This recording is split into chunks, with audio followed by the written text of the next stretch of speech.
วัสดีครับอาจารย์ครับผม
Hello, everybody. Welcome to another Dhamma meeting where we will discuss the Buddhist practices of charity, morality, and meditation. Everyone who is interested is welcome to join. We shall start with our first participant, which is Mike from New York. Hi, Mike. Good morning. Greetings, Ajaan. Thank you so much for being with us today. Happy to be with you all. Thanks. Today I was wondering about kind of Buddhist thoughts on determination, kind of keeping our sights set on the path, and now especially when it comes to renouncing hindrances or sensual desires. If there's any like particular words of determination or suttas or just kind of even images from the Pali Canon that you go back to in a way to kind of even keep yourself determined, whether it was early on in your practice or maybe something you kind of come back to later on. Well, you have to have prioritize which is more important to you, your body or your mind. See, your body is a temporary creature. It exists for 100 years, not more, then it's gone. And everything that you acquire with your body will just be gone. You won't, you won't have anything to take it with you. But the mind is forever. See? The mind lasts forever. And if you think the mind is more important than the body, then you would then have to look after the mind more than you look after your body. And the body, in order to look after the mind so that it can stay happy without any stress or anxiety or worry, you have to practice the triple training, the three practices of charity, morality, and meditation. So it's up to you which one you want to put more emphasis on. If you want to put more emphasis on your body and the worldly wealth or possession, then you go after those things. But if you put your mind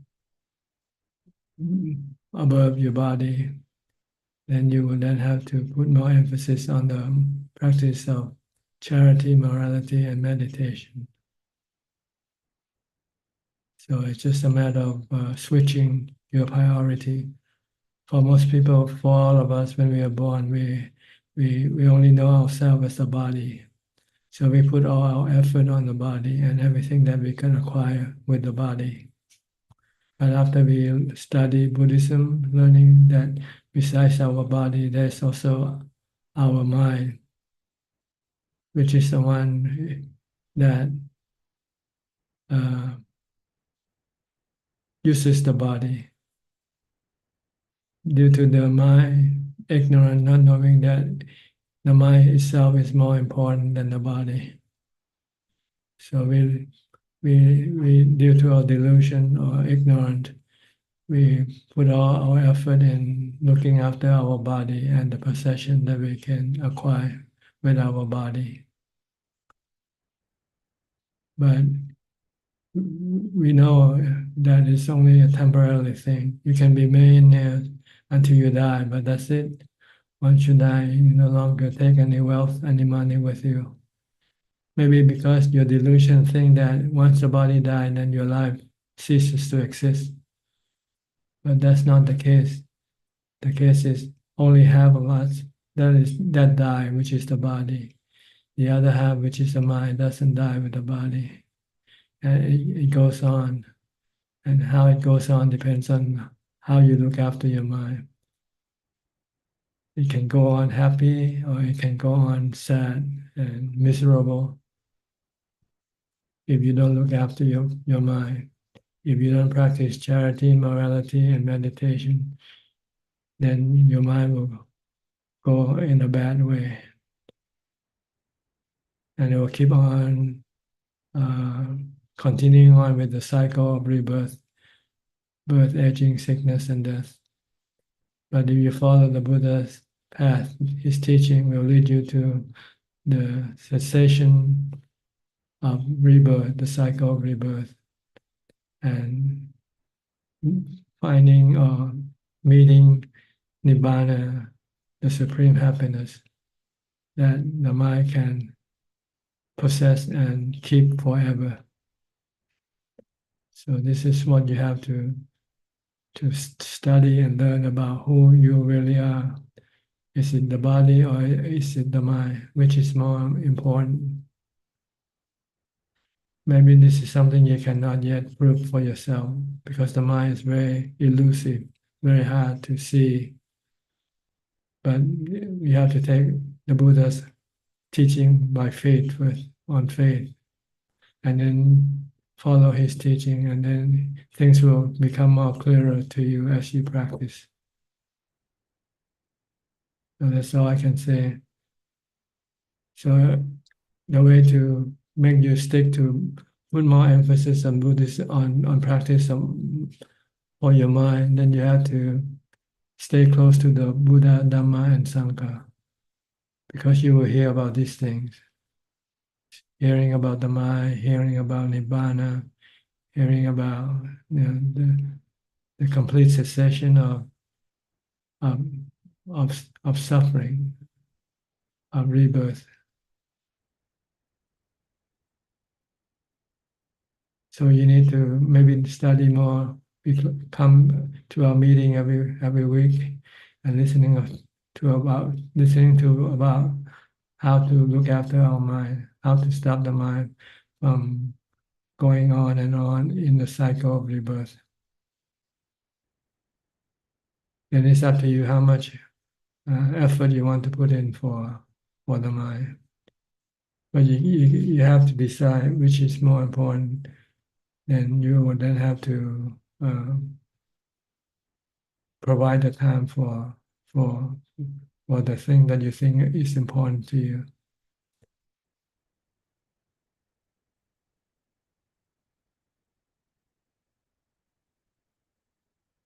Thank you, Ajaan. Yeah, so try to do as much as you can, especially meditation. Morality, you just keep the 5 precepts at the minimum. And charity, if you feel charitable, if you have extra money to give or to help someone, do it. It'll make you feel it's better than spending money on luxury items or things that you don't really need. You might think it makes you happy, but it's a brief happiness as compared to spending money on charity, helping someone in need, or helping some good causes. It will make you feel happy longer. And it can reduce your craving for luxury things also. Because every time you crave for luxury things and you stop, you don't do it, then this craving will eventually disappear. Then you can live simply. Live with the 4 basic essential of life, food, shelter, clothing, and medicine. You don't need fancy car, you don't need jewelries and whatever. Then you will have more time because you will spend less money. When you spend less money, then you don't have to work as hard to get the money to spend. So you will have more time to meditate. And when you meditate, you'll find another kind of happiness, which is better than any other kind of happiness that you have ever come across before. Then you want to do more meditation. Once you start to see the result from your meditation, that it gives you a better kind of happiness than all the other kind of happiness that you have experienced in your life. And as you do more, practice more, you become more happy, more contented. You have less craving desire. So the need to have money or spending money will be almost gone. All you need is just the money to pay for your food and your clothing and so forth. Then you might decide to become a monk like me.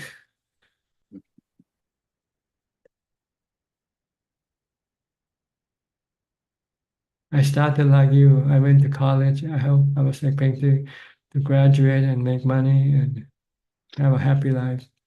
But I find, there's always stress in everything that you do. And it's not worth the time you spend for it. And I was fortunate to come across the teaching of the Buddha and started practicing and start to experience some peace of mind from meditation. And I thought this is the effort I want to put in. This is the result I want. Yeah. The happiness that we gain from doing things in the world, they are brief, and once you experience it, it's gone. You go on a holiday, you were happy for a few days. After you return, it's all gone. You're empty and you want to do something else to keep you happy. And this needs a lot of financial resources to do it. And this requires a lot of work. And you get into more stress by working. So what are you going to do? You can never run away from stress if you continue on the worldly path. You have to get out of the worldly path and enter the spiritual path.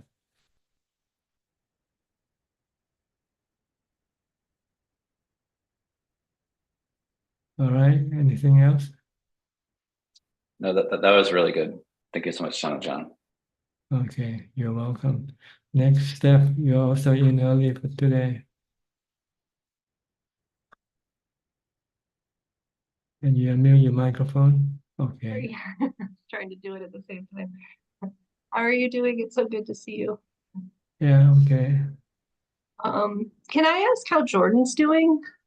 Yeah, he's okay. He's doing his duty as a monk. I see him every morning. We go on the arms round together, but we hardly meet or talk. I tell him if there's nothing to ask me for advice, then he should just concentrate on mindfulness and meditation practice.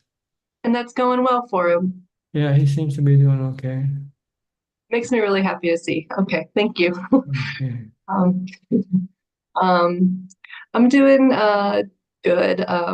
My husband is on another trip and I'm not freaking out, so I think the practice is going really well. And I think definitely have this time to thank for it because I don't know, I'm not thinking too much. I'm just not thinking too much. Keeping myself, Good. yeah. The less you think, the less craving or desire will come up. Yeah. I had a nice meditation yesterday where I stayed on my nose and you kept popping in my head, like thinking is exhausting for the brain to stay on the nose. And it was just really nice. So yeah. Yeah, just keep doing it, and you'll have peace and contentment. and you find that it's okay to be alone and not doing anything. Yeah, I'm coming to realize it's like really good. It's very good. Mm. So Yes. thank you. Okay, you're welcome. Next, Lynn from Indonesia. Good evening, Ajaan. How are you? I'm very good, thank you. How are you today? Good, thank you. That's good. Just a continuation question on the previous one. So, what is a practical way to get rid of bhava tanha and vibhava tanha? Thank you. Bhava tanha, wanting something to be like this or like that. Vibhava tanha, I mean, don't want to lose something or want to get rid of something that you don't like. Yeah.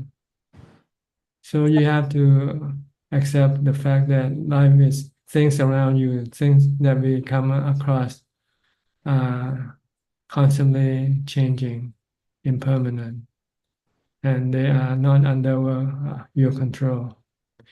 You cannot tell things to be like this or like that.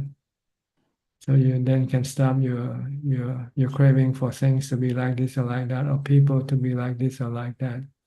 You have to look at everything like the weather. Can you control the weather? Can you tell when to rain or not to rain? When to get hot or when to get cold? You cannot. They just come with by themselves. They have condition that cause them to come into place. And when the condition that cause them to come into place disappear, then they disappear, they change. So it's the same thing with people and things. They are part of nature. They are all natural processes of phenomena. But we are deluded to separate them and to think that they are people like you and me that we can control. And actually, we cannot control them. We might be able to control them to a certain level or sometime, but not all the time. Even our own body, we cannot control it.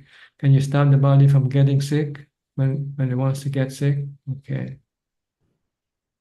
So we have to prepare our mind to be ready to accept anything that happens, rather than expecting things to be like this or like that. Because then you will be disappointed when you cannot get what you expect, and then you can become sad or miserable. But sometimes we will forget that things are impermanent. Yeah, that's why we have to constantly remind ourselves the three characteristic nature of things: impermanent, especially impermanent and anatta. Anatta, they are natural phenomenon. They are not they are not under anybody's control all the time. We might be able to control them some of the time, but not all the time. So control what you can and then let go of things that you cannot control. Whatever will be, will be. Que sera, sera.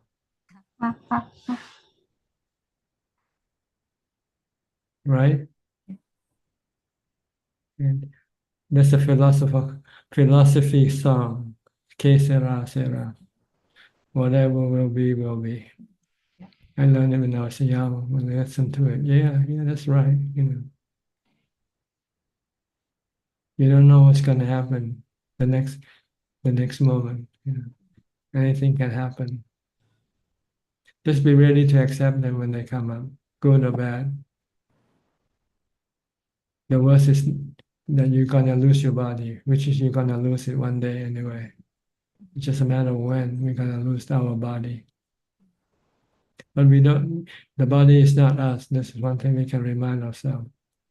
The body is just a natural phenomenon, like the weather. They come and go. Our body also come and go like the weather. We are the mind that lasts forever. The invisible person in us is the mind. It is the one that uses the body to do things and to communicate with each other. I'm using my body to communicate with you, and you're using your body to communicate with me. So your body and my body are like smartphones, and we're just the user. The mind is the user. And you know the phone that once you use it for a while, it's gonna break down, and you have to change a new phone. Same way with the body. Look at the body like a smartphone. Then you won't feel stressful when you have to lose it. It feels stressful because we think we are the body, and once the body dies, we gonna go into extinction. We will never go into extinction. We just keep on getting a new body, getting a new phone.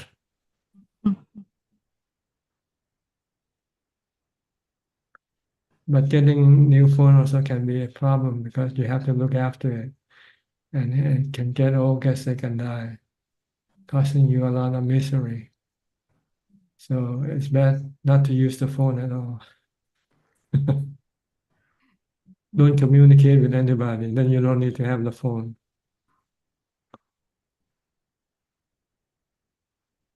By practicing meditation, you find peace and contentment within yourself. Then you don't need the body to use it to as a way of getting happiness from other things or other people.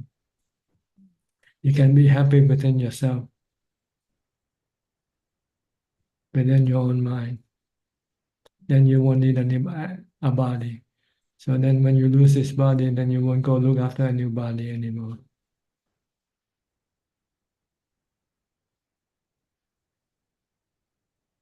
Okay?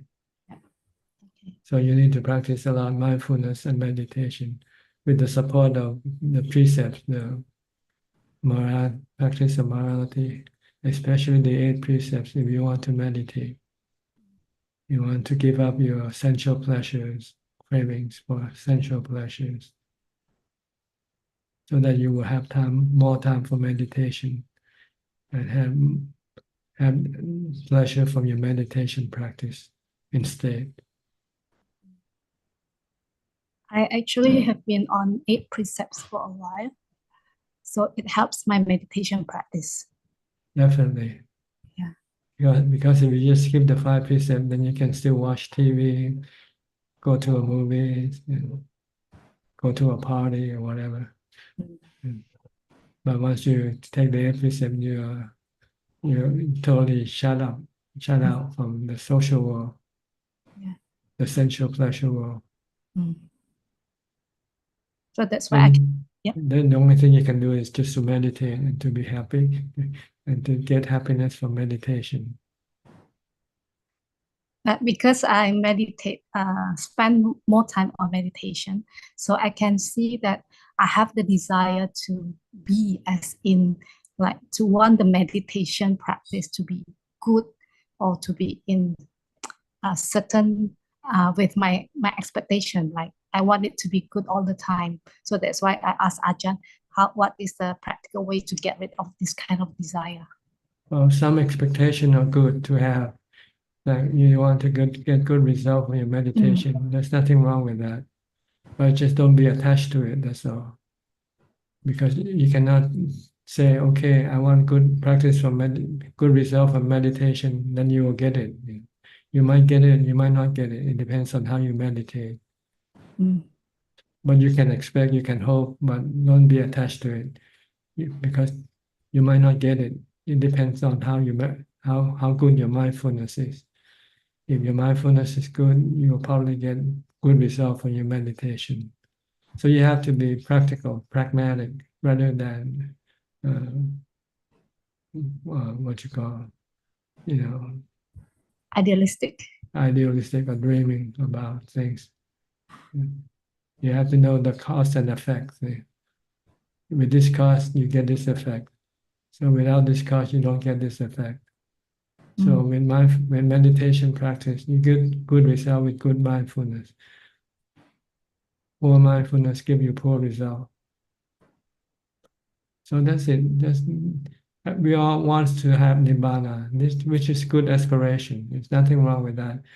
But it's just that Don't be just attached to the result without paying attention to how to get there. The important thing is to pay attention to as to how to get there, and put the effort in on how to get there, not to get the result, because the result will come after you know how to get there. Once you work on it, then you get the result. That's why sometimes I get upset with myself when I don't have time to practice. Well, you have to look at the reality also of life. You still have other commitment or any other responsibility. Mm. So you have to work your way slowly or gradually, trying to get rid of your responsibility or your obligation, so that you will be free to have more time for your meditation practice. Okay. So you have to think practically, not just like you say, idealistically. Mm. You have to think of the cause and effect. The Buddha constantly teaches us to beware of to work on the path, the noble eightfold path, not to dream of the result from practicing. If you practice correctly, you'll get the result, whether you like it or not, whether you want it or not. It's like when you eat, you don't expect to be full, right? You just keep on eating. If you just want to be full and not eating, you won't be full, So you have to cut. When you eat, just keep on eating, and then eventually your stomach become full, and then you stop eating because I cannot eat anymore. But if you don't eat at all and just dream about getting full, you'll never get full. Or expecting it to get full by simply because you want to get full. Mm. You have to put in the effort, put in the work of eating. Same way with the practice of meditation. You have to put in the effort, and then the result will come afterwards. It's like planting a tree. You want fruits from a tree, you first have to plant the tree. Once you plant it, you don't expect it to blossom the next day, right? It takes time for you. You have to work on watering the plant, looking after the plant, and so forth. And as the day passes by, eventually it will grow up and bear fruit.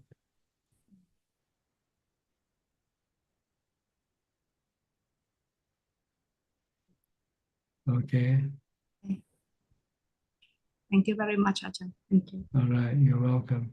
Next, Aparajita from Dubai. I got your message about coming over. Yes. Good evening, Rajan. Okay. Yes, I'm looking forward to actually seeing you in person. So, What's the difference of seeing me now? no, I know. I agree. Actually, I feel very fortunate that I can see you every week like this. It is Yeah, much more because connected. as you can see in the video, people can only spend a few seconds with me, and then True, true. because we have a long line waiting to, Yes. just to say hello. Yes, but still, I just feel a good longing to say hello to you. And it's such an honor to know a human like you, because there are not that many. So that itself, I feel grateful. So nothing Okay, else. Yes. good. I just don't want you to be disappointed when you come over and say, "Oh, I only got a few seconds with him."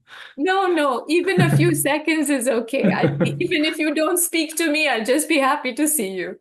That's all. Okay. Because you give us so much time anyway. So thank Yeah. you. Thank you. If you want the Dhamma, it's better to come in the room, the Zoom meeting. You get a Yes. lot more than just coming to see me at my residence and just have a few seconds of saying, "Hi, how are you?" And that is true. In all these years that I have actually attended you, I have received many, many gifts of Dhamma. So thank you. Mhm. And perhaps this, just to visit you, is more just my token of gratitude, nothing else, not to receive anything. So thank you. Okay, good. Thank you. Anything tonight you want to ask or No, mention? I'm contemplate. You did tell me last time about looking at my cravings.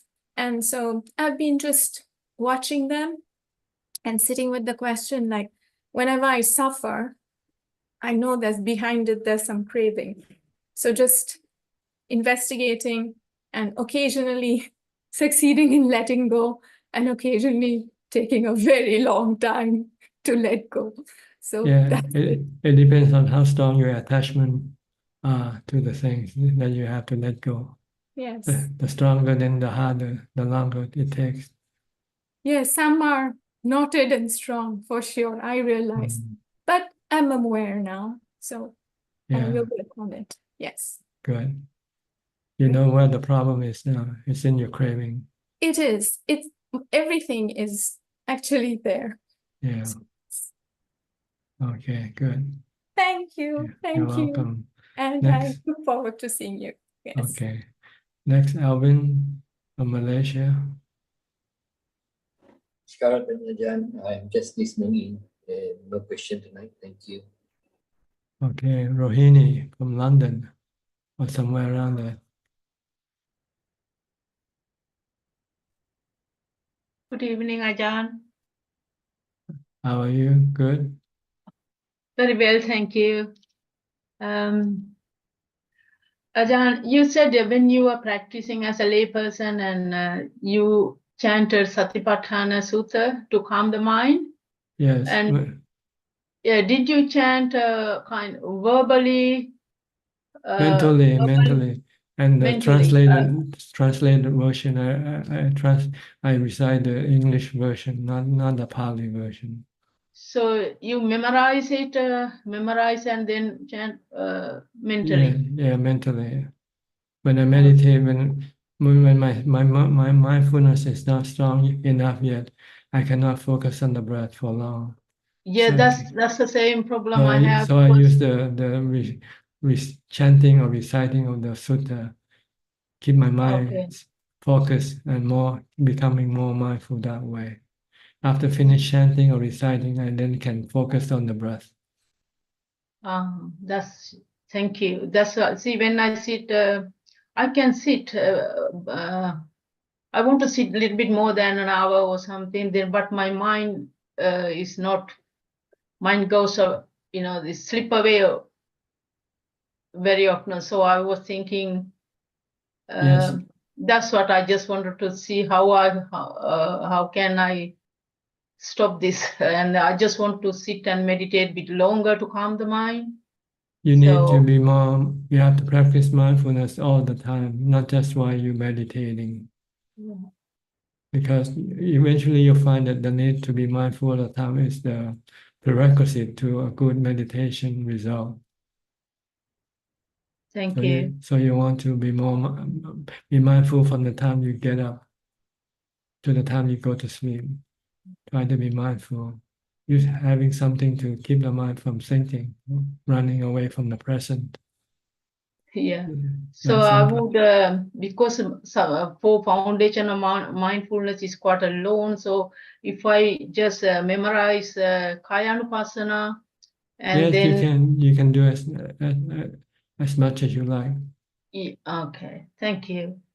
And I think I skipped some of the repetitions also. I think in the sutta there are a lot of repetition. Yeah. But you can skip those. But it's good because then you are studying the sutta. You are learning the path. This is about the path. Usually on the Samma Ditti and Samma Sangapo and Samma Samadhi level. On samadhi and wisdom. And I also want to thank you, Ajaan, very much, because my life changed a lot since I listened to your Dhamma talks. The way I look at things. How does it change? In which way? Change a lot. That means no attachment. Family members. I used to worry a lot. Mm-hmm. but I don't worry much now. Good. Thank you so much. You're welcome. Okay. Keep on practicing. Yeah, I'm also thinking of coming to Thailand, but I before I come, I wanted to attain some level of samadhi. Because that's what I'm trying. So Yeah. If you're living alone, staying at your house is the best place for practice. yeah, that's what I'm doing at the moment. I want to practice because my circumstances is quite good because I'm living alone and I'm retired, so I can practice at Mhm. home peacefully. You can live like a monk. Yes, You- I'm on 8 precepts now for Yeah. more than 2 months now. I think I'm going to be on 8 precepts for the rest of my life. Good. Very Thank good. you. You're Thank you. welcome. Next, Philip from Malaysia.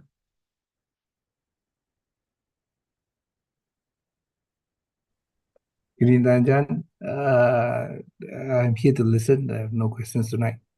Okay. Go to Thank you. Marco from the Netherlands. Hi, Mark. You came a little late today. Hi, Tanajan. How are you? Fine, thank you. All is good. Want to report my homework, if I may. Sure, go ahead. Again, this week, 2 days of eight precepts going well. Noticing improvement in my meditation. Have a question about that. I'm noticing now that I'm observing thoughts pop up, and I'm not really distracted by them. It's like I see that they come, but I let them go, and that's how I see them fall. But it feels like there's like multiple voices, and at the same time in the mind or something, it's like a thought goes somewhere, and it goes like, this is greed, or this is lust, or this is something else. Is that a proper way of practicing? Is that, or is that controlling the mind? It's better to ignore it because when you are saying that it's good or bad, you're using your mind. You're using more thought. So you want to reduce using your thought. So it's better to ignore those thoughts that you didn't expect, you didn't want it, you didn't instigate them, and just focus on your meditation object, whatever it is. If you use your body, just focus on watching your body, whatever your body is doing, focus on that. And if the thoughts come up, then ignore them. Because when you start to reply to them, then you're actually going away from your meditation object already. Is that then more the wisdom practice after meditation, that you would go and explore where the thoughts are coming from? You don't need to, because they come from your mind. So, and it's something that you don't want them to appear, because they will block your progress in meditation. So the only way to deal with them is to ignore them, because your mindfulness is not strong enough yet to stop all thoughts, so they can still come up. But if you pay attention to them and talk to them, then you're creating more thought that way. Okay.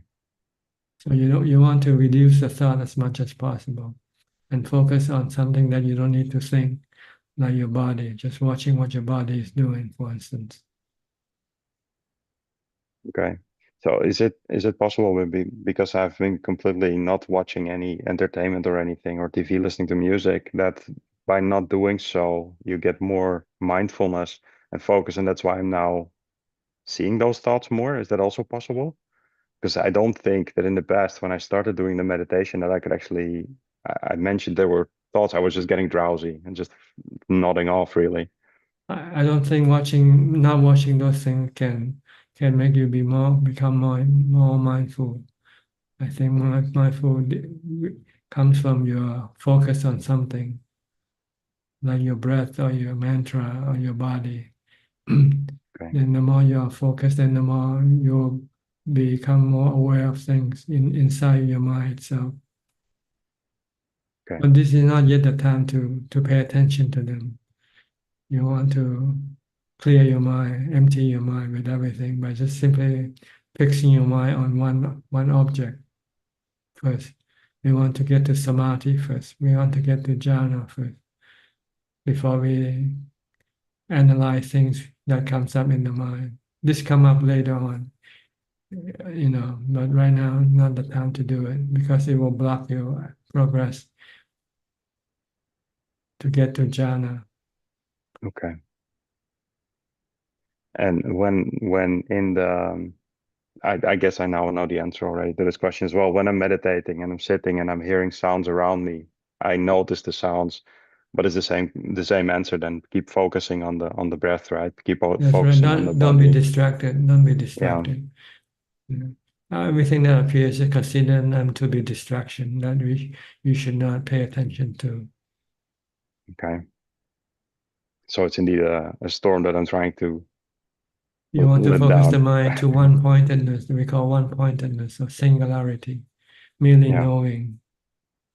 And if you keep paying attention to other things, then your mind become distracted, not focused, Yeah. not concentrated. Thank you, Ajaan. And I'm also noticing, so I had another situation where somebody came up to me asking me why I was so stressed because I wasn't so smiling like I was before. And I'm noticing that, but now I'm feeling good. Now I'm actually feeling peaceful and calm inside. So I'm wondering, like, how is it possible that people from the outside perceive me differently than before, but at the same time, they seem so focused on how I'm feeling as opposed to looking what they are themselves. And that's what I think I'm observing now, that in the past I was also way too much focused on the outside as opposed to really looking inside. So I'm trying to keep my mindfulness in everything that I'm doing, even working where possible. But paying attention to my breath is something that I'm doing constantly. And is it possible that one of the side effects of that, I read from a monk that he was focusing on his heartbeat as an object of meditation. And while I was doing that in the past, I had a lot of fear of having a heart attack. And now I noticed that actually paying attention to the heartbeat was actually very calming, and I have the feeling it actually slowed down. Is that one of the side effects too of feeling so peaceful? Well, if you stay focused on something and stop your mind from thinking, then the mind becomes peaceful that way. So it can be any object besides the object mentioned in the scripture. If you find some object that can calm your mind with, then you can use those objects. But the goal is to stop thinking. See? When you're focused on something, then when you cannot think, then this is how the mind becomes calm. Your thought is the one that keeps stirring up the mind up, making it restless and agitated. See? So with no thought, then there's no agitator. So the mind becomes peaceful, not restless. But the method of calming your mind is up to you. If you find some object good to you, that you can use it to calm your mind with, then it's okay. Even if not being mentioned in the scripture. Yeah. Thank you, Ajaan. Yeah, just remind yourself that you're on the first stage of your trip. So right now is to calm your mind, to empty your mind, to stop your thoughts. Don't worry about the next step, which is vipassana, seeing anicca, dukkha, anatta in the body, in the feeling, or in the mind itself. This come later on. You first need the tool to be able to see those things later on. Is that also because I'm craving that I want to fast results? That's probably the problem. Could be, or not understanding the path, how to proceed correctly. Most people don't understand. They think they can practice mindfulness, meditation, and wisdom all at the same time. By sitting, be mindful, and close your eyes, get jhana, then get to the Four Noble Truths all in the same instant. Fair enough. Thank you, Tanajan. And another other question regarding merit. So I like to read Jatakas for my wife. Is that good merit? Because I'm also reading the stories of the Buddha, and I'm really liking it. You can consider to be the gift of Dhamma. Gift of Dhamma. Yeah. Instead of reading the fairy tales, you read the Dhamma story instead. Because the Dhamma story has some moral behind it, teaching. Yeah, I'm really enjoying them. I'm amazed at how many there are, and I'm actually sad in a way that there's so much still to learn and read. And I think that that's the same problem with my thinking, that I think too much and I want progress. So I try to read as much as I can, and I'm not really But standing still. you don't need to know it if you just want to practice meditation. But this is a more like additional knowledge for you, but not essential for your meditation. So I don't want people to misunderstand that they have to read all these stories. No, it's more that I'm liking it. I never read those stories at all. It's my confession, really. And yet still you see the you already see it anyway. That's but it's just that it's interesting to see the way some stories touch you, the way some stories you actually can see yourself in, which is what amazes me, that these stories are so old, but they still are current. Resonate. Yeah. So I really enjoy all the that. teaching of the Buddha are considered to be timeless. Yeah. They are applicable for all ages. They never run out of date. Absolutely. Okay. Anything else? One last question. So, because my knees hurt a lot after my meditation and not during my meditation, is it also okay to sit like on a chair to do the meditation instead of trying to sit full lotus? Yes, you can sit in any position you like. Okay. Okay.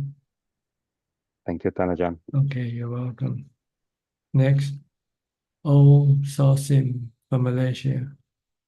O Ao Sosim from Malaysia. Good evening, Tan Ajaan. Tonight I have no questions. Thank you, Tan Ajaan. Okay. Kof from California. Hello, Tanajan. No questions either today. Thank you. Okay, Coxen from Singapore. Prajan, no questions. Paying my homage to you. That's all. Okay, Diana from Canada. Are you near Toronto or are you living in Toronto? Namo Buddhaya Jan Suchart. Yes, I'm about on a highway. It's about an hour north from Toronto. Okay. A highway is like a fast road that you take to drive like 100 kilometers an hour. Yeah, freeway. In America, Yeah, they call it freeway. Yeah. Mm-hmm. Okay. Yeah. So, anything? Yeah. Yes, I wanted to review this mindfulness during the day that we spoke of before. As I am going about my day, that I how do, just to confirm that I understand correctly how to experience mindfulness of the body, because I know we spoke about it before one time. So for instance, like if I'm washing the dishes, like I see my hands washing the dishes, but I also feel my hands washing the dishes. Or like I'm sitting down right now and I'm aware that my body is like touching the floor. Like, is this the mindfulness that we're talking about? Just watching what the body is doing, basically. If But you're watching with the eyes, or like yes, watching with your eyes, then it goes through your mind at the same time. It forces your mind to look, see. It's your mind that is looking through the eyes. So what and then when I'm lying down and my eyes are closed, but I'm aware of my body, then am I still like Then but you that, can, then you can switch to watching your breath. oh, okay. Because I find a lot of the time that I'm just aware of the feeling in my body, not necessarily like the anicca sensation like we would do in the wisdom practice, but just kind of like aware that I'm in a space, like that's how I've been practicing. So I was wanting to ask about that. No, this is not mindfulness of feeling, mindfulness of the body. So mindfulness of the body means you are just Know watching what you do, what the body is doing. like walking, for instance. Yeah, walking, watch your step when you walk. Make sure you don't fall, you don't run into something, or slip into a hole or something. Be careful, be mindful, be careful. That's what it Yeah. means. And when I'm stepping down, like I'm aware of the ground on the soles of my feet. Is that also mindfulness? You don't need to go that far. Just make sure that you stay with the body. Your mind stay with the body, and not go think about your mother or your daughter or something. That's Yes. all. So that's the next question I wanted to bring up, is that a lot of the times, like the mind is not just with the body. It's like having a thought about a tree, let's say if I'm going for a walk in the woods, or remembering something, or if I'm speaking with somebody, then I become aware of other things rather than just my body or just my breath. Then you have to be aware of whatever you do. If you're talking to someone, you have to be aware of your talking. And be aware when someone talking to you, you have to be aware of what they are saying to you. So you stay for. But this is not good for mindfulness practice. Mindfulness practice is good for you to be alone, Alone. alone and isolated, in Yes, seclusion, in seclusion. Yes, so basically I've tried to just bridge it a little bit, if I'm in a social setting, and just to it, like, I'm not always talking and I'm not always listening, so I try to be with my breath more. And I try to incorporate Buddha also, like let's say if I'm listening to someone and I'm not liking what they're saying, instead of getting caught up in reaction and like an argument, I just try to find that distance. And it actually, I wasn't sure where it was going to lead me, but actually, because I wasn't like engaging, it kind of like diffused the situation, and then the conversation kind of diffused and we separated, which was a good thing because that's exactly what I wanted to do. But I didn't want to be rude and say, well, excuse me, I don't want to speak with you right now. So like the Buddha says, it's better not to socialize, not to mingle. Yeah. If you want to be a meditator, you have to be a loner.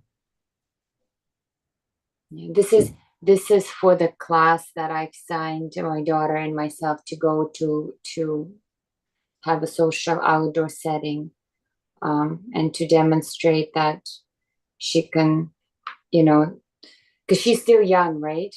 She's 7. Yeah, I'm still trying to figure out like some things that I've signed her up before for socializing. I realized like the benefit may have not been as great as it sounded initially, but now at least I've had that experience, because I was feeling really torn whether to sign her up for these social events for which I have to also attend, in order to provide the proper human development. And there's also a lot of social pressure for that too, for us to socialize our children, make sure they're part of the society. And it's not something that I can speak in that moment where I could, without conflict, share that, oh, we're actually spending more time alone kind of thing. So I try to just provide some exposure, but at the same time to try to do it more mindfully instead of mindlessly, at least. Yes, just be mindful of your reaction when you socialize. Try to react as little as possible, especially emotional reaction. If you want to react with calm and maybe with loving kindness, for instance. Mm-hmm.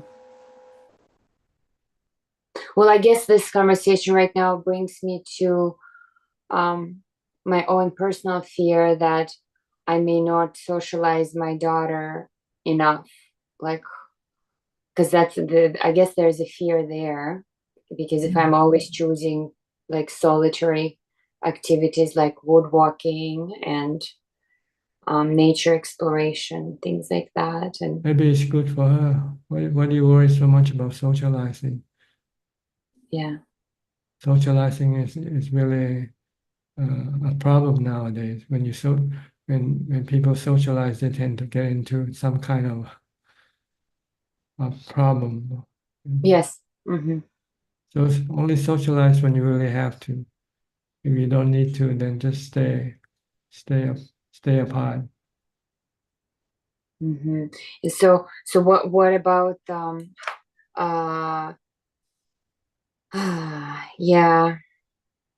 Okay, I'll keep investigating to see how that could be worked out, because sometimes she asks for company, like especially. Okay, you have to decide how much socializing she needs and then give it to her. Yeah, I decided this year I was only going to I was going to reduce it, because summertime I realized the in the distance the socializing looked like it was going to provide her with growth and development, and now that I've done some events, I've realized that it was just an idea. It didn't really afterwards bear any weight, more or less. Okay. And just, I guess, trying to see how to keep the mindfulness and the Dharma present when we engage with children and other parents. Yes, some form of socializing can be beneficial, and some of them can be damaging. Mm-hmm. So you have to know which one is good or bad. Mm-hmm. I guess that's what I'm trying to learn this year. I signed up for some nature groups, forest groups, where the focus is more on nature and the rhythm is slower. So the discussion is more nature based, because she still needs to. I guess this is where I feel the social pressure, to provide the environment where she's learning to socially present herself and stand up for herself if she needed to, or even learn how to just separate and do her own thing, in a social setting. I don't know. I guess think it's more important to teach her the basic human quality, humanity, like loving kindness, be nice, be kind, be honest, this sort of thing, morality, more than about socializing. Mm-hmm. Well, I guess for socializing, I mean to have the setting where she can apply those things rather than just her and I having a discussion and understanding it, but for her to apply it. Let's say. Okay, in due time she will be socializing herself, so don't worry. When she grows up, why not just prepare her the basic equipment or tools to deal with socializing, which is morality, precept, charity. Yeah. Okay, yeah, I could, yeah, that's a good way to balance my concern. I think I got my answer, to just put more weight onto those things and let the world do their own thing. And Yes, this is, eventually she'll be herself, and she will be socializing or not socializing, depending on what she wants to do.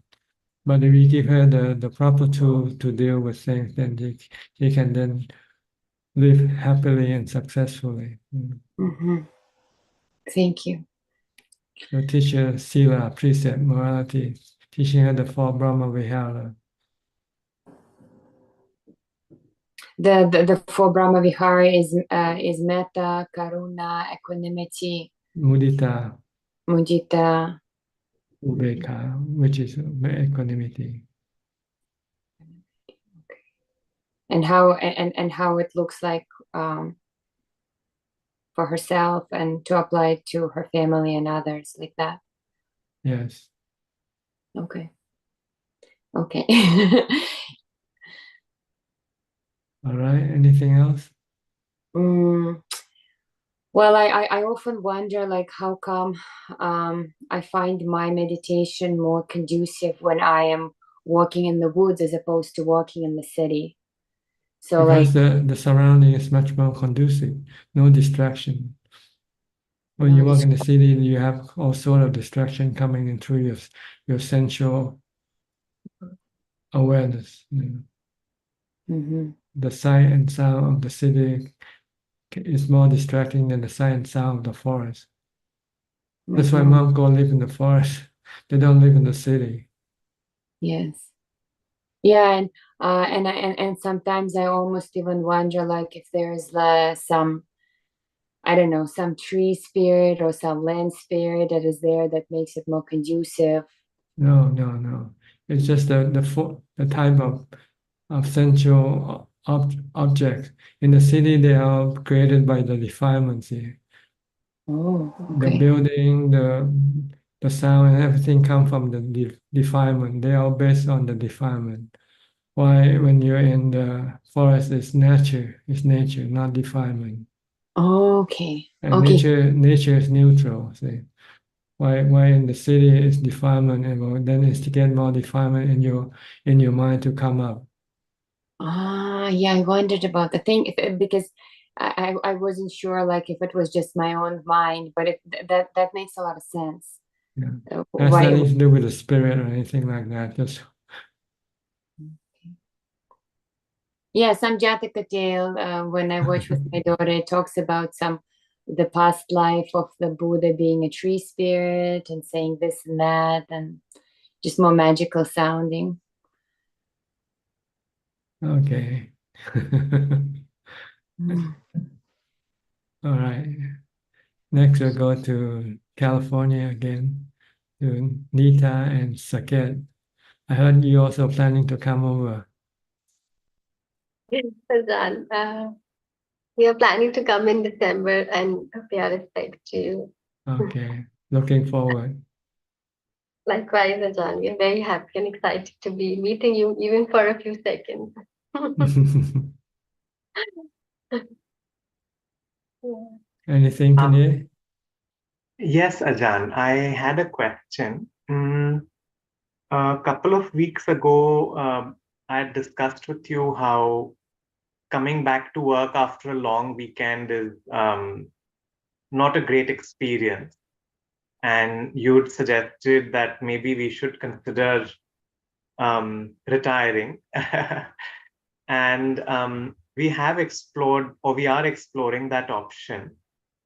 And we are thinking maybe next year we'll be able to kind of quit our jobs, maybe move to India, because that's where my parents are, and also moving to a place like Thailand seems difficult due to visa and immigration and all of those reasons. And we wanted some advice in terms of what's a good way to retire well, or what sort of advice would you give us, somebody who's planning to retire, so that we plan things better? Well, first you have to know what you want to do after retirement. You have to have a plan in mind. Not just retire and then don't know what to do. So you have to have a plan. Like when I quit my job, I have a plan. I want to meditate all day for 1 year. So that's what I did. As soon as I quit my job, the next day I start practicing mindfulness all day and meditating and stay at home, keep myself locked up in the house, not going out as much as possible. I might have to go out sometime, but I want to keep it to the minimum and just concentrate on my meditation practice, studying the Dhamma teaching, reading Dhamma books, and walking meditation, being mindful during my regular activity, whatever I do. Right? Stay mindful, stay in the present. Don't let my mind go to the past or to the future. Don't let my mind think about this or think about that. And this is what I've been. So you have to have a plan, a purpose, what you want to do. Then once you start to retire, then you can start doing what you plan to do.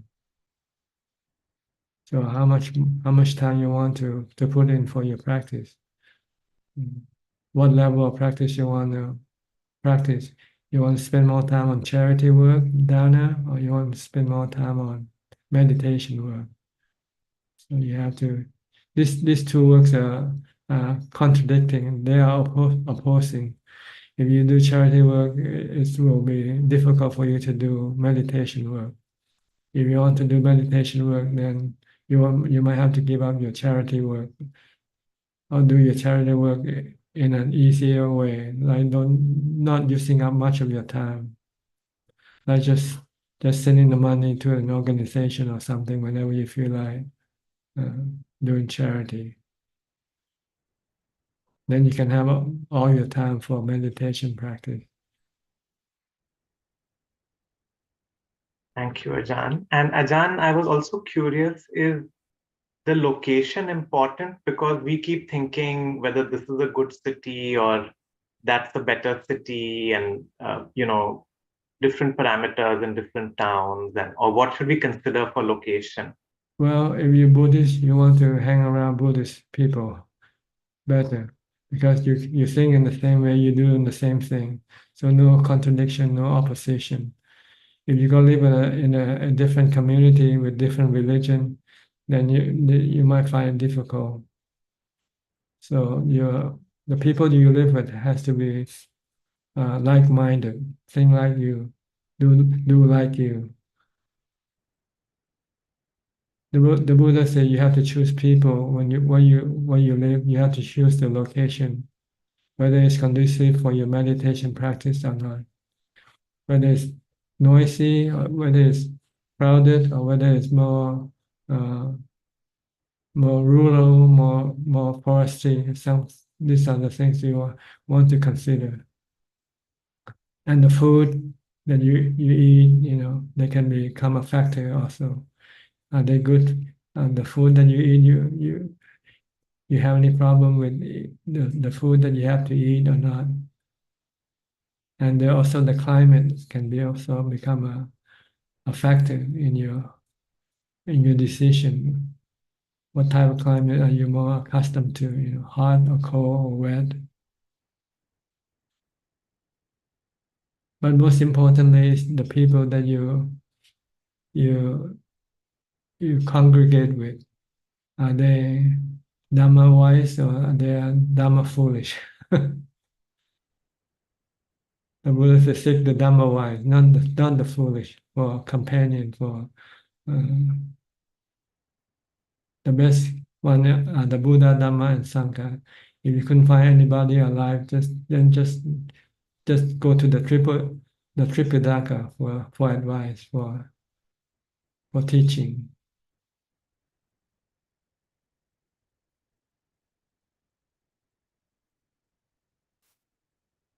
Okay, this the fact that you have to consider people, location, climate, food, and I can't think of anything else.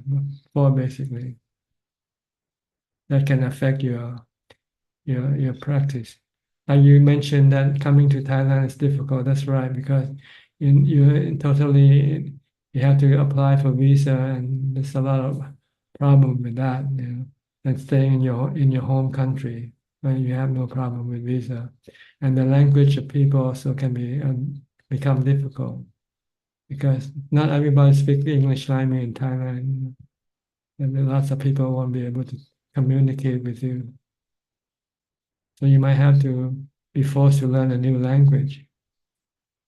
But that can then be distracting, taking away your time and resources for meditation practice.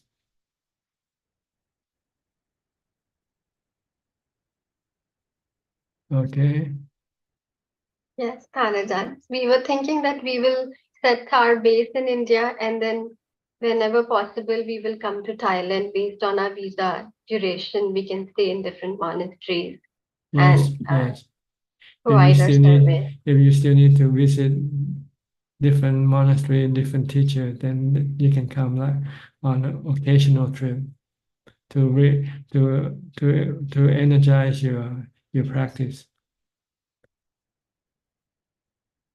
Thanajan, in your book, you had mentioned that when you started practicing at your home for 1 year, there were times when you felt loneliness and then you fought the loneliness by wisdom. Sometimes I wonder whether I'll be able to do that or if I'll get distracted and I feel anxious about it. Yes, if you can think of anicca, anatta, anicca, dukkha, anatta, on the things that you think can give you good feeling or happiness, then it can dissuade you from wanting to go toward those things. Yeah. But sometimes we forget, we get our delusion take over the mind and trying to fool us to go out and go for the sensual pleasure thing. But after we go and we come back we realize that we fail and we didn't gain anything from going. We're just losing time for our meditation practice. And our progress, it can also be rolled back. So this can become a lesson to you. Next time you're fool to try to go out again and say, you don't benefit, you lose. So maybe with this experience, it can also help to prevent you from going out the next time. And Thanajan, if there is this social pressure of meeting with family members, hanging out or having a meal with them, should I try to decline it, or should I just go and meet with them and come back? And like, how should I handle that? Well, it depends on how much you want to devote your time for meditation. If you want to devote more time, you might have to give up the other things. But if you think you can spare or share the time for other people also and for your meditation practice, then you do that. It's up to you. It depends on how far you are on your path. The further on your path, then the less you want to have anything to do with people. And you can do it easily without feeling any guilt. But if you're still not that far ahead, you might feel guilty if you're not giving time for other people. So it depends on how far you are on your path. It will tell you how much you can let go of your attachment to people and things. And what they're thinking. Yeah, and it doesn't matter because we're all gonna end up dying one day, and all these things will just be gone. And so what they think or what you think, it's just temporarily. Everything is anicca, right? But we don't think that way. We didn't think that way, so we think everything is gonna be permanent.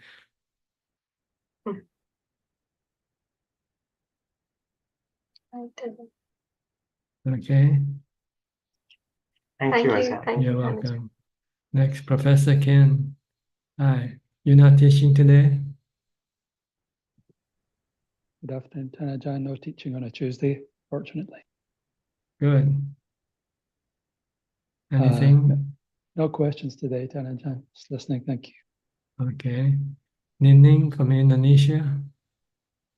Ajahn, good evening, Ajahn. Ajahn, I have a question.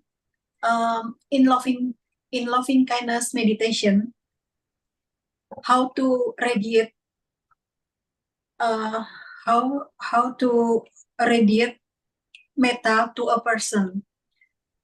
Do I have to visualize the bright light and then lightening the person, or I just visualize the face of the person and then I recite loving kindness words to them? No, you misunderstand.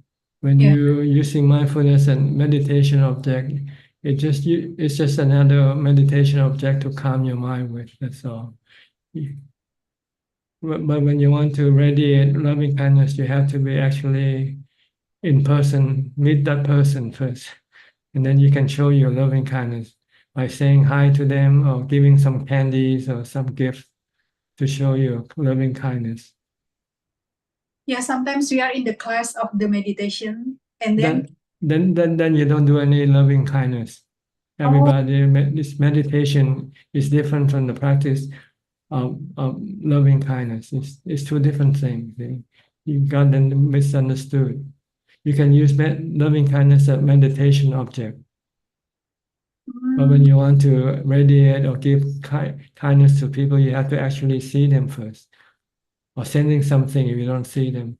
Like you're sending gifts to somebody. Like during Christmas, this is when you radiate loving kindness. Yeah.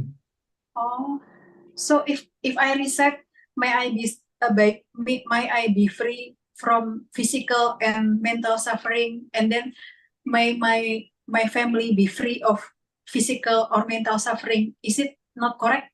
Not it's just a meditation, a form of keeping your mind from thinking. Oh, Like reciting a sutta, like reciting the mantra, Bhutto, Bhutto. That's all it is. Just a way of meditating to calm your mind with. But it happens to be also the practice that you have to use when you're meeting people. See, when you meet people, then you have to radiate loving kindness. When you see people, you want to smile at them, not to frown at them, for instance. You want to make people happy. That's what loving kindness means. If somebody do you wrong, you forgive them. You don't get angry or try to take revenge on them. so when we do sitting meditation and using the metta bhavana, You're just meditating for samadhi, for jhana, that's all. oh, I see, I see. So So if you want your mother to be happy, you take your mother out to some place she likes to go. yeah. Or Oh, go visit her if if she doesn't live with you, go visit her, buy her something. This is radiating loving kindness. You have to do it by action, not just by merely meditating. oh, I see now. Ajahn, if I go to Wat Yan and I meditate in the mountain, should I send the email to Ajahn assistant also? Yes, you can contact her and she can give you all the info you need. Yeah, because I want to practice and feel how is it feel to be alone, just to be alone, to be not distraction, not to have distraction with other people. I want to know how it is like. Well, you are alone now, aren't you? I don't see you. Just lock yourself up in the room. You don't have to come all over here just to Yeah. be alone. But my mom, I have to accompany her, have lunch and also have dinner, and I have also empty house in other location. But if I stay there, my friend and also my family also will contact me by phone, and then I cannot reject them all. Mm-hmm. That's why, because if I far away from them, yeah, so I have a good reason, and I don't want to hurt them to reject I all see. that. Okay, I Yeah, understand. All right. yeah, Ajahn. Okay, Good. I will Okay. send the email to fix the day. Okay. Okay, see you soon. Maybe next month. Okay. Yeah, Ajahn. Thank you. Next be Ravin from Bangkok. Hi, good evening, Prajan. How's your practice coming along? It's okay. It changes from time to time. Sometimes I'm more calm, sometimes I'm less calm, but at least I'm able to sustain, some sort of calm, but it's not for very long. So I'm trying to maintain mindfulness for longer. The one thing I noticed, Prajan, during my meditation practice is sometimes my mind will wander and I'm able to bring it back, but it doesn't last, it doesn't remain peaceful for as long as I desire. So would you suggest it be better if I try to change, would changing posture help, or should I try to maintain the same posture as long as possible? Once you meditate, you don't want to switch posture during meditation. I think the problem is your mindfulness is not strong enough due to due to your position, your working condition, and so forth. Doesn't allow you to develop more mindfulness. You need to go on a retreat, 7-day retreat or something like that, to really give a boost to your meditation practice. When you can be alone, and then you can concentrate all your effort and time on developing mindfulness throughout the day and night, except when you go to sleep. Then when you meditate, you'll find it that you can meditate longer, can become calmer and easier, quicker. But without this retreat thing, if you try to do it during your normal day, your working day, you will have very little time to develop mindfulness, to clear your mind from thinking about people and things or work. When you meditate, this thing keeps bombarding your mind. Actually, Prajan, now that you mentioned it, I find it easier to meditate on weekends than on work days. So I've tried to increase my meditation frequency by meditating on weekday evenings, but I find it more difficult versus weekends because on weekends I'm not working, so I don't have to think about much and I find it easier. So maybe you're right that weekends are like a retreat, right? Because I'm not working. But you have to overcome your sensual pleasure desire. Because normally on the weekend you want to enjoy your sensual pleasure.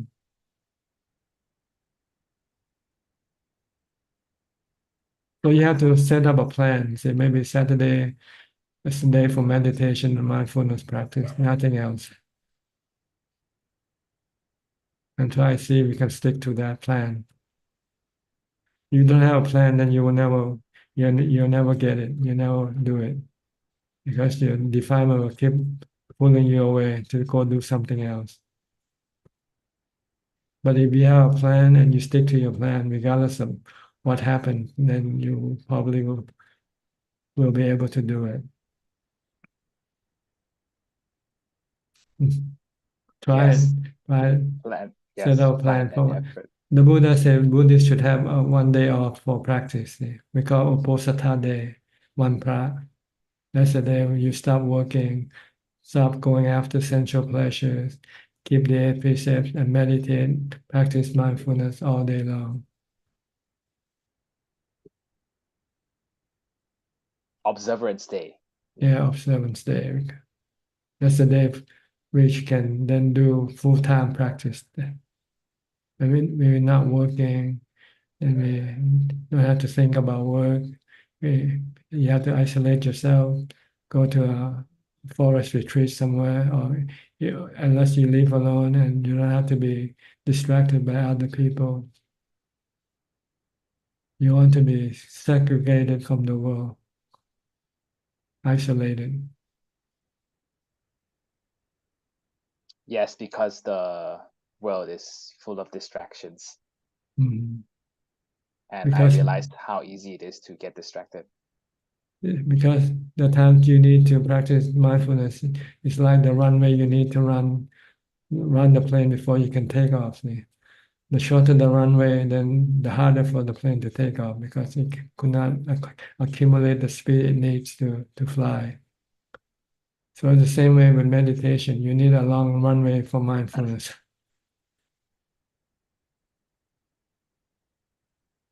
Yes, Mm. I realized that. You're not a chopper, in which you can fly without a runway.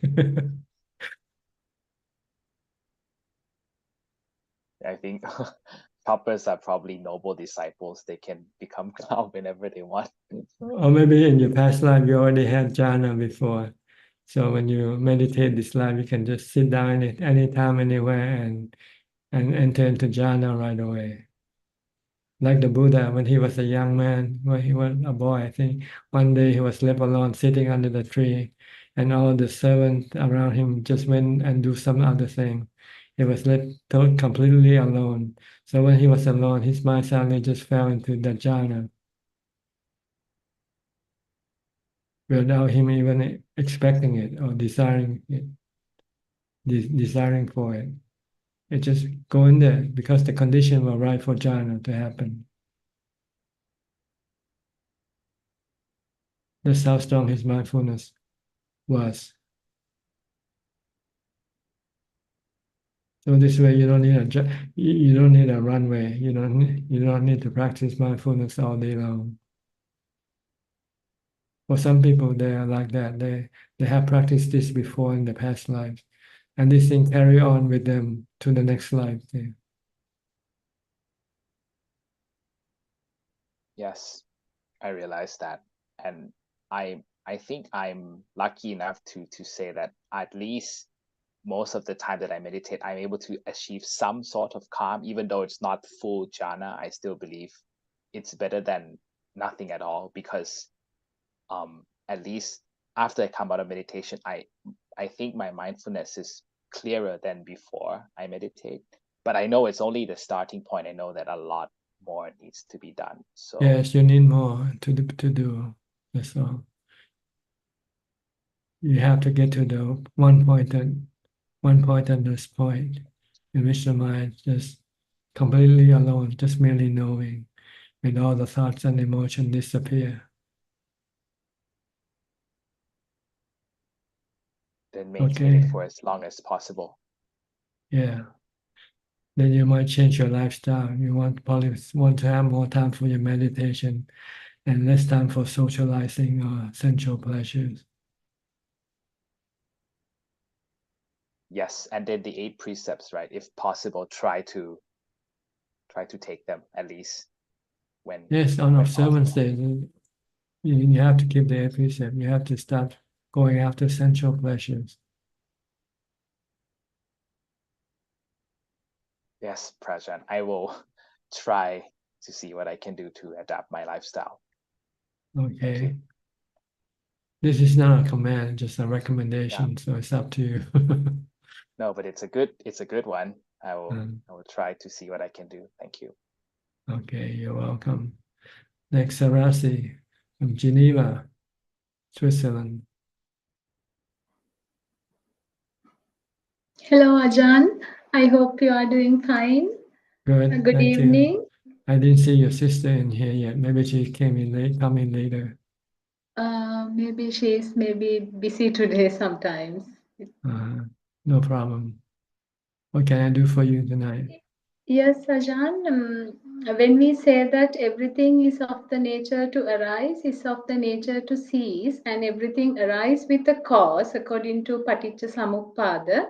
So how can we talk about this in relation to Nibbana? Does it also arise with a reason? I mean, the reason, for instance, like the person who attained Nibbana, he has understood the reality. So that's the reason. And does it cease? No, right? I just want to. The person see reality and then stop all cravings. No cravings left because you cannot crave after reality because reality is not something that you can always have whenever you crave for. And when you cannot have what you crave for, you can still have suffering. So he sees that everything is anicca, dukkha, anatta. When he sees that, then all craving will then stop because craving will lead to suffering sooner or later because everything is anicca, everything is anatta. So when there's no craving left, then the mind is completely still and peaceful and happy all the time.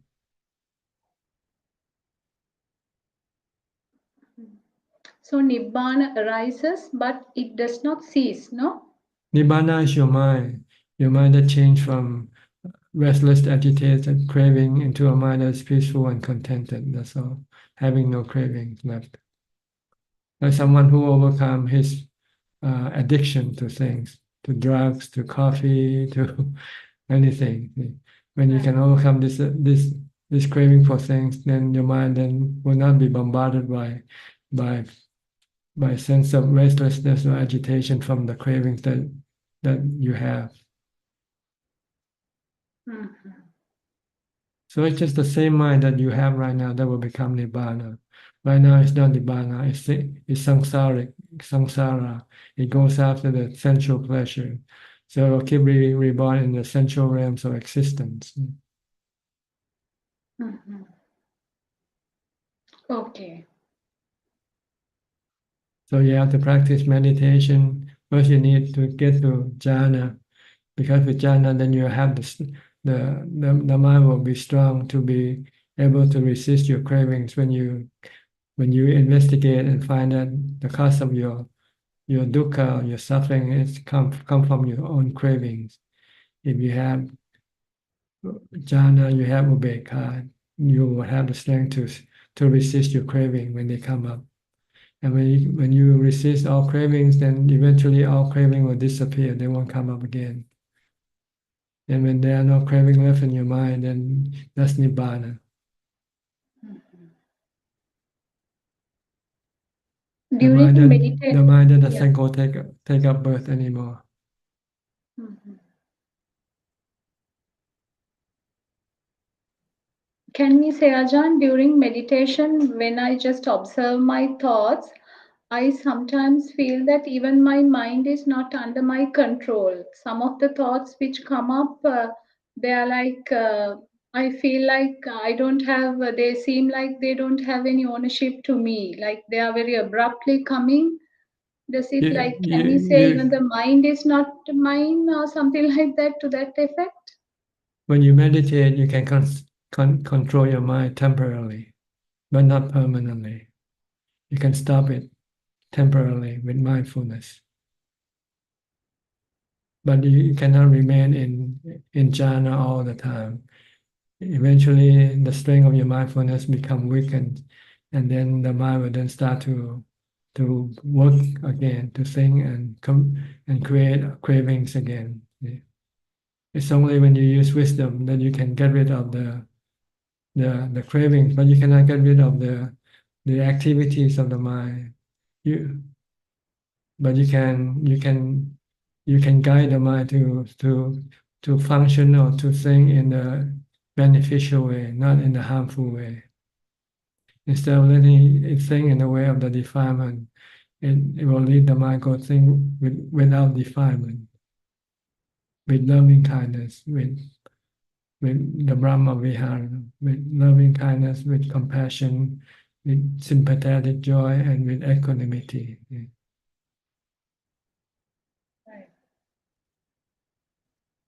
But you cannot. The mind is like a natural phenomenon. It keep working, but you just learn how to control it, learn how to harness it to go in teach it to go in the beneficial direction, not harmful direction.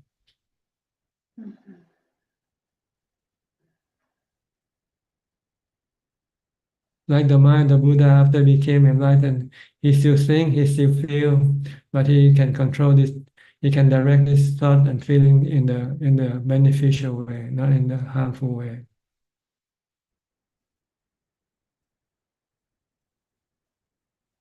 Okay, Ajahn. But right now you cannot control your mind because you don't have mindfulness or wisdom to control it or to guide it to go in the way that it should be going. Because your mind is under the influence of your defilement. It's your defilement that keeps guiding your mind towards samsara. Yes. Understand? Yes, Prajan. Okay. Thank you very much, So, Prajan. so when you meditate, don't let your delusion or your defilement fool you by saying the mind is not controlled, so there's no need to meditate. Yes. they can be controlled, but temporarily they can. It takes time to get control of the mind. I feel Yeah. even the mind is not under my control. Like when I start to meditate, it takes a lot, quite a while to. Yes. Yeah. Okay. Okay, thank you very much. I wish you good health, You're Ajahn. welcome. Thank you. Next, Christine Coe from Penang. Good evening, Tanajan. Yes, how are you? I'm good. I just come in to pay respect to Tanajan. I have no question. Okay. I'll go to PL and Indira from Toronto. Last week you came in and you went out, huh? Didn't have a chance to speak. Good morning from Toronto, Ajaan. Yes, we've always been there, but we've been listening to you and learning a lot. But sometimes, because of the patience, we had to, go a little early. PL had to go, but it's so nice to see you, and we are learning a lot. Thank you so much, Ajaan. Okay, no question tonight? No questions, Ajaan. Okay. I'll Thank you. I'll go Everyone. to Vancouver now, to Sri and check. Hi, Sri and check. Hello, Tanajan. Greetings, Tanajan.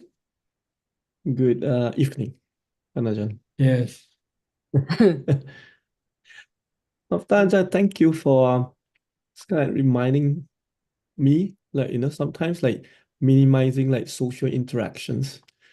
Because before that, I always think like, oh, we need social, with others. And that really helpful from you when you say sometimes we don't need. There are good social and bad social. You just have to know to choose the right one. Like our meeting here is a good social, because we learn Dhamma. Dhamma is beneficial, not harmful to the mind. But if you go socialize in a bar or in a pub, then that's bad. Can we talk about Dharma in the bar? You don't talk Dhamma in the bar. Dhamma people don't go to bars. They go to temples. You want to or go to a Zoom meeting like this one. Yeah, that's really helpful. Yeah.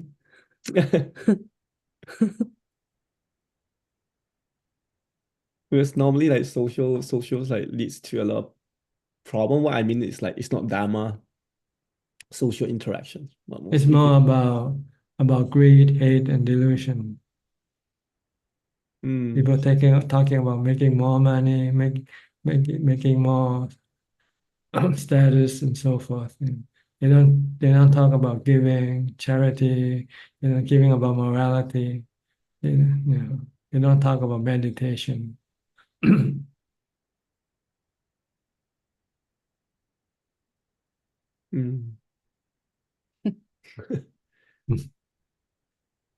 And right, quite obvious. If you think about it, it's quite obvious.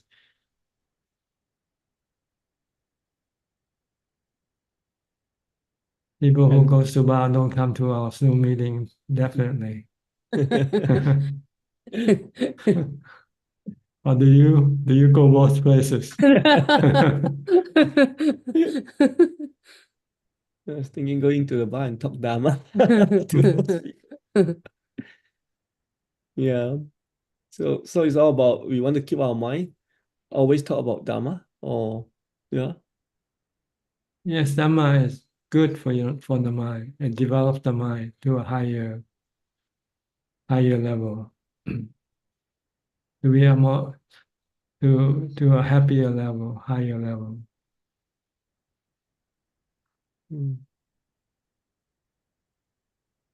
So do you socialize? A bit. A bit, huh? Yeah, a bit like Sometimes like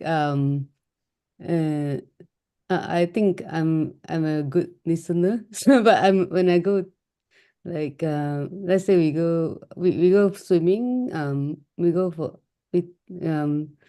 to yeah, and then I find that people like to talk their problems to me. I'm just listen quiet. But I think I'm a really good listener. So, so people really like to tell me their problems. But sometimes I try to just avoid. People need to let off steam. You got I, pressure inside when they're not happy. yeah, I think so. Mm. Yeah, so sometimes I'm just maybe give my time as a dana. Yeah. Give sympathy or empathy. Mm. Okay, anything you would like to ask? One thing, Tan Ajahn, when I know that we use asubha is when we have lust, but how about when we have greed? Sexual lust or sexual greed is the same thing. It has to be sexual when you use asubha. Yeah, but I mean it's not sexual greed. It's You like mean greed for money, and you yeah, think of, you have to use death contemplation. How much yeah. can you take with you when you die? Ask yourself. Not much, nothing. Okay, so there's no need to greed for money. Okay. You forget death, right? When you greed for money, or you greed for that, for status or whatever. You want to become a president or something. How long can you become a president for? Mm. Oh, so you contemplate death. Okay. Death, yeah. Usually we can stop your greed. Like how do we contemplate death? Like okay, imagine let's say if I die, nothing I can bring it. Yeah, you can die anytime. As soon as you stop breathing, you're dead. And you cannot. No one can guarantee you when you will stop breathing. Can you? Can you find somebody who can guarantee you that? I was trying to give you a call at that time. I can't guarantee you. I can't guarantee my own life. How can I guarantee you? Mm. Anything could happen. Mm. Something might be building up in your body you're not knowing yet. And suddenly it just pop up like a volcano, and suddenly you have a heart attack. Yeah. Yeah. So this is what that contemplation is about. It's about anicca. Life is anicca, impermanent, uncertain. You cannot predict when life gonna end. So this will stop a lot of greed, stop a lot of attachment to things and people. Mm. What happens if you die tonight? You don't wake up tomorrow morning. Have you ever imagined that? Ask yourself this question. Yeah, but not always. Okay. Well, I ask this question. Are you ready to die yet? Not really. Why not? Maybe not enough death contemplation. I think sometimes when I do death contemplation, I feel that okay, I feel okay, but I think like when the real situation happens is because this is just thinking, right? Like it's Yeah. not real. You need equanimity. You need jhana to be able to accept death peacefully and calmly.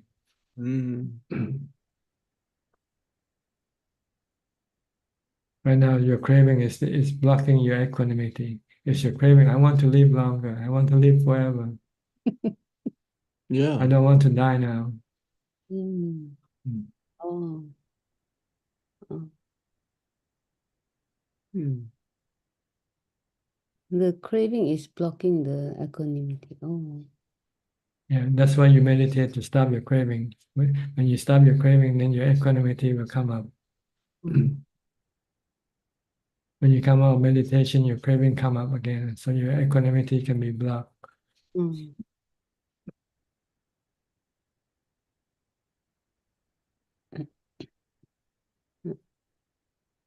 Okay. Yeah. Anything else? Yell is bad. So, you, That.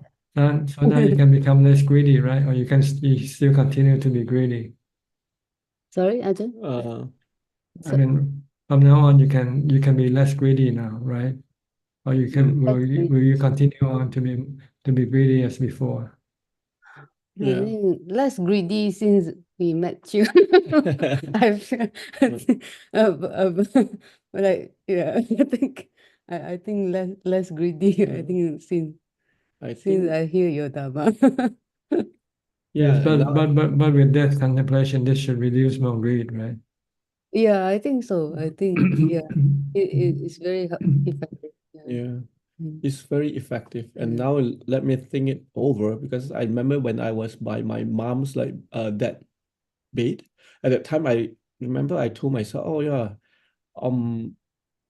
the moment before you die, like we really cannot take away anything." Yes. That was the moment. But of course, like my mind is not strong enough, so after a while, I forgot. Yeah, cannot always Because remember. I was there by that bit. But Yeah, when you forget, then the greed comes up again. Yeah, yeah. That's why the Buddha reminds us to think of death every day. Yeah, and he said that every Every breath. in and out breath. Yeah, wow, that's a lot. Wow. Then you don't forget. See, you don't forget. The point is not to forget death. We tend to forget death. We Yeah. might think of it, and then the next moment it's gone from the mind again. Like the Buddha standard is like every breath is. That's why I always that's so important. His standard is like Then you will be safe from greed. If you constantly think of death, then there will be no room for greed for you to come up. Yeah. Yeah. It's true. Yeah, that remind me of that moment. But death can be also harmful to people's mind that is not strong enough yet also. So you have to see whether you can take this type of contemplation or not. If you think of death and you start to become terrified, then this is not yet for you. But you might use it just as one instance when you feel like you've been greedy or you're attached to something. And if you can use that contemplation to stop, this is okay. But if you think and you start to become fearful, become terrified, then maybe it's not yet ready for you to think of it constantly.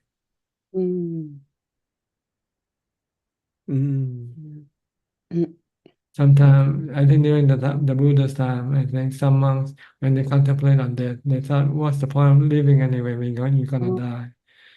And some of them even contemplate suicide or actually kill themselves. So the Buddha said, when you feel like killing yourself, then you have to switch your meditation subject from death to loving kindness. Love yourself, love your body. Don't hate your body. Okay. Look after your body. We have to balance. Yeah, it depends on how your mind reacts. Because too much of one thing can be harmful also. You have to have the right balance. Like medicine, you have to know the proper amount of medicine to take. You take more medicine than you need, you might overdose, right? Yeah, that's true. Okay. I see. So you have to look at the effect of this contemplation. What is kind of effect is affecting your mind. Yeah.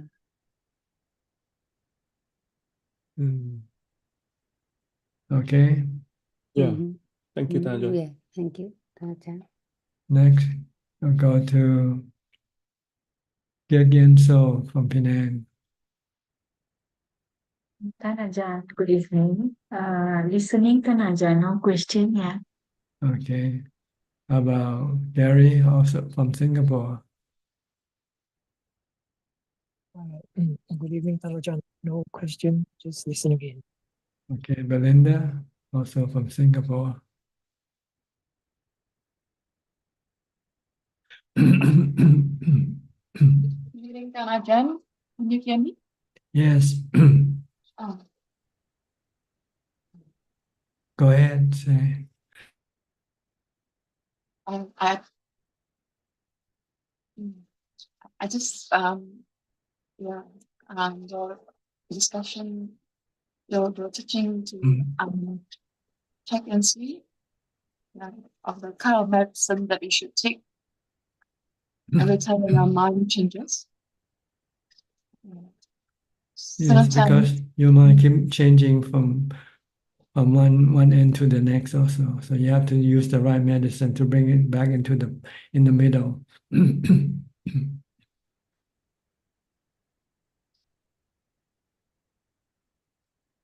if the mind is very imprisoned by the heavy five heavy bits, it's very trapped in the story. It feels so real. And, But mindfulness is a good way of controlling your mind. When you have mindfulness, you makes the mind become calm, so it doesn't greed or hate.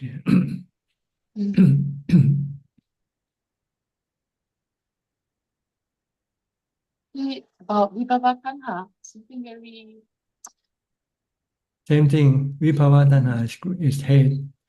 Bhava tanha is greed. Yeah. Bhava tanha, wanting things to be like this or like that, or wanting things not to be like this or like that. That's vibhava tanha. You hate painful feeling, so you want the painful feeling to go away. This is vibhava tanha. You love ice cream, so you want to get ice cream. That's greed. That's bhava tanha.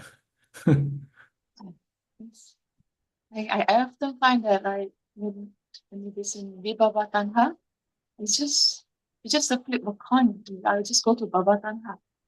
Just to Yes, your escape. mind can change very quickly. So you need a tool to stop it. Mindfulness is a good tool to start with. The next one is wisdom or panya. Mindfulness can stop your defilement temporarily, but with wisdom you can stop it completely, permanently. But first you need mindfulness first, because wisdom cannot come up without mindfulness.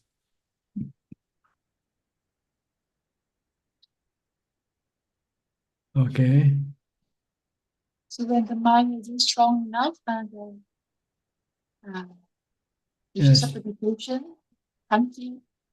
You need strong and calm mind before you can develop wisdom, before you can see anicca, dukkha, anatta, see the Four Noble Truths. So maybe you have to make more merits, and like generosity. Once you meditate, don't worry about generosity. Concentrate on mindfulness and wisdom, development of mindfulness and wisdom. But if you have to deal with people, then yes, you have to use generosity. But when you're alone practicing, then don't worry about generosity.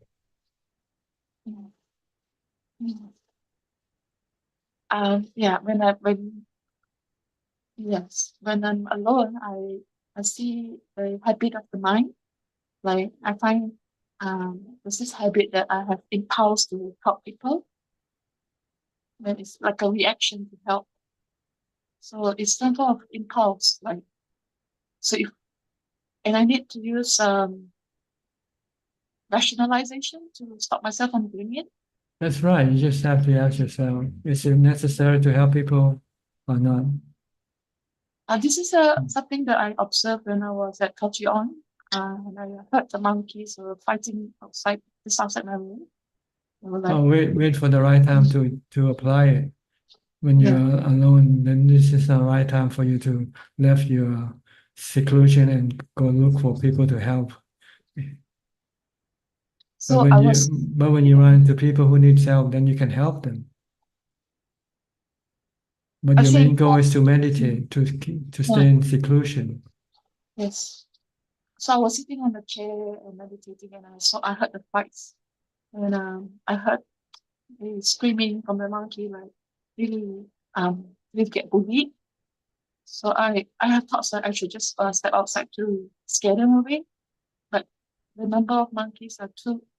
They were just the mind just kept thinking that it was tussling, like thinking that I should be sitting there You have to meditating. you have to look at what you're doing also, because if you're doing doesn't require that you continue doing, then you have to forget about that impulse, because it's just a defilement trying to get you away from doing what you're supposed to be doing.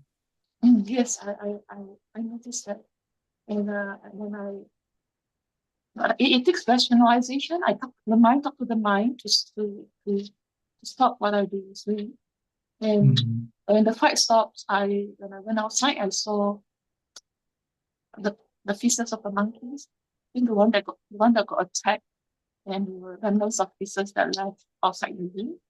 And then the mind started to talk, said, "Hey, I feel some sense of guilt. I feel guilty for not able to help." So I've been like that time, just like I often get caught up with guilt, like not able to help. Yeah, and people can easily guilt trip me. Yeah. So I realize it's the mind talking to the mind again. Like maybe I just have to come back to the mind, to the breath again, Ajaan, or not just buy into the story. Is it, Ajaan? That's right. You have to know what you're doing, and are you still doing what you're supposed to be doing or not? Okay. Okay, that's very helpful. All Thank you, right. Ajaan. Thank you. Okay, we'll go to our last participant, Sulan from Singapore.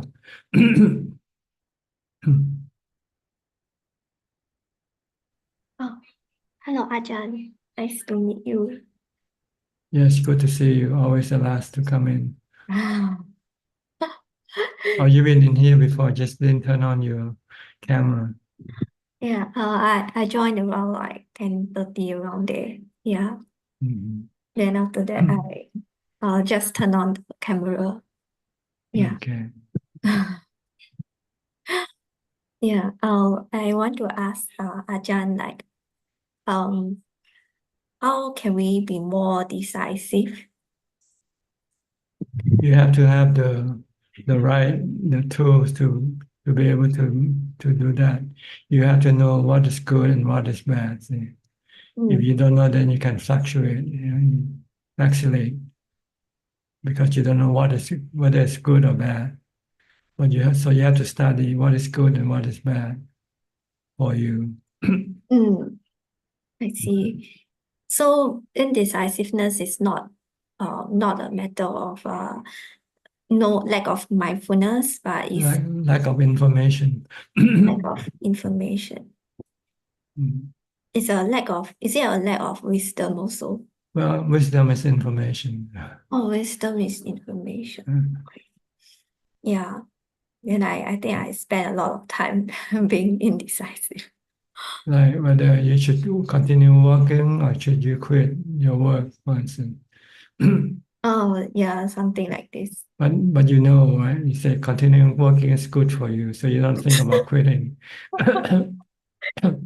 Yeah. But when you get a lot of stress and sometimes you feel like you want to quit working, then you have to ask yourself which is better, Yeah. continue working or quit working. Yeah. Yeah. And then you wisdom can have the right information to based on your decision. Yes. Okay. That's true. Okay. And that means we need to do our own research. If you want to think about right or wrong, then use the 5 precepts as your standard. You can go wrong with that. If you kill, this is wrong. If you steal, it is wrong. If you commit adultery, it is wrong. If you lie or cheat, it is wrong. If you drink, it is wrong according to Buddhism. Yeah, that's true. Okay. Simple. If you don't know what is right or wrong, just study the 5 precepts. Okay. And you want to find out what is good is the loving kindness is good, compassion is good, sympathetic joy is good, equanimity is good. Equanimity is good. Sympathetic joy is good. Okay. Yeah. Just know this 5 and 4 things, 5 precepts and the 4 Brahma Vihara. And you can base your decision on good and bad, right or wrong. Okay. Mercy killing is bad, but people think it's good right nowadays. There's no such thing as mercy when you kill. Yeah. You're cruel when you kill, regardless of reason. Yeah. And I must admit that recently I asked the pest controller to come to my house. That's bad. That's wrong. Yeah, that one is bad, right? Because of there's a lot of cockroaches. Yeah. Yeah, but you have to think about being reborn as cockroaches also in your future life. Yeah. Yeah, but I thought that we can ask for help from pest controller. That's not considered a killing, right? It depends on how you talk to them. If you tell them to come over, this is also bad. This is also bad action. Oh, okay. If you mention the problem and they volunteer the service, then this is not on you. It's on them. Oh, okay. I So think. it depends on how you talk to them. Oh. If you ask them, can you please come and get rid of the cockroaches, then this you're participating in breaking the precept. Oh, okay. But if you just mention that my house got a lot of cockroaches, what should I do? And then he said, no, I'll do it for you. And that's his problem. Oh, okay. The way I say it, it was like, my house have a cockroach problem. How much do you charge? It's like, is this also considered bad? I don't know. Okay. I'm also not too sure. At least you didn't tell them directly to come and do it for you. Yeah. Yeah, true. Okay. I just have rain coming down now and it's quite noisy in my room. Okay. Excuse me. So it's about time. Oh, we have more questions from Gmail. We'll go to that. Thank you, Thank you. Ajaan. Yeah. กับนมัสการท่านอาจารย์ค่ะ We have 3 questions and they're all from Facebook. The first question is from Amar Ayuigi. Dear Ajahn, can you please kindly advise if investing in stock market is right livelihood? Thank you. Well, since there's no stock market during the Buddha's time, so the Buddha didn't say anything about this. But as long as what you do doesn't hurt or harm other living being, I think this is okay. The next question is from Tanik. Some Ajahns say we should not visualize people or animal when radiating metta. Is it true that it will create attachment? No, I mean, when you're radiating metta, it means you're giving loving kindness to other people. And you do this when you meet people, and you don't visualize people and radiate metta towards them. And the last question is from Olivia Chi. Dear Tanajan, may you be well. A question about meditation. I find it hard to fight with drowsiness during meditation. Most of the time, I lose. Could you please advise how to deal with drowsiness during meditation, especially the meditation session in the early morning? Thank you very much. Well, you have to reduce food consumption. Eat less if you want to meditate and have no problem with drowsiness. If you eat normally, then you will find it difficult to meditate. Okay? That is all, Ka. Another way is if you feel drowsy when you meditate, you should change location. Try to meditate in a cemetery. If you meditate in the cemetery, I guarantee you won't feel drowsy. Okay? Well, that's about it for tonight. Thank you for your company I hope this meeting is useful and can help you advance in your practice. In the meantime, please stay safe, be mindful, and keep on practicing. And if all goes well, I'll see you all at the same time next week. Thank you and goodbye. กราบสาธุเจ้า Thank ค่ะ you. Thank you. Thank Thank you. you. Thank you, Ajahn. everyone. Thank you. Thank you, everyone. Bye, everyone. Bye. Everyone. Okay, thank you, Amy.